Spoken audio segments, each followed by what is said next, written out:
Sir இப்போ late மேரேஜஸை பற்றி பேசும்பொழுது இப்போ லேட் மேரேஜஸ் வந்து ஆகிறதுக்கு நிறைய காரணங்கள் இருக்குது. ஒன்று வந்து அவருடைய எதிர்பார்ப்பு அதிகமாக இருந்ததுனால அது நடந்திருக்கலாம். ரெண்டாவது பார்த்தீங்க அப்படின்னா இப்போ அவர் தேடக்கூடிய ஒரு பெண்ணாக அவங்க இருந்திருக்க மாட்டாங்க. மேபி அவங்க ஃபோன் காலில் பேசியிருப்பாங்க. ஃபோன் காலில் பேசும்போது ஒரு நல்ல அண்டர்ஸ்டாண்டிங் வந்திருக்காது. இது மாதிரி நிறைய காரணங்கள் சொல்லலாம். இதை தாண்டி வேற என்னென்ன காரணங்களை நீங்கள் அப்சர்வ் பண்ணுறீங்க ஒரு லேட் மேரேஜ்? அதில் வந்து சில ஆண்கள் நம்ம குடும்பத்தில் இருக்கிற தங்கை இருக்கும், தம்பி இருப்பாங்க, அவங்களுக்கெல்லாம் நம்ம அப்பா அம்மா இல்லாமல் இருப்பாங்க, அவங்களுக்கெல்லாம் நம்ம லைஃப் செட்டில் பண்ணிட்டு தான் பண்ணணும்னு சில ஆண்கள் 40க்கு மேலே திருமணம் பண்ணிக்க வராங்க.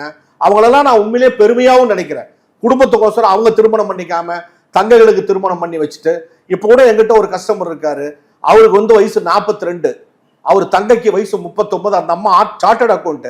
இது வரைக்கும் இன்னும் அந்த அம்மாவுக்கு எதுவுமே அமைய மாட்டேங்குது.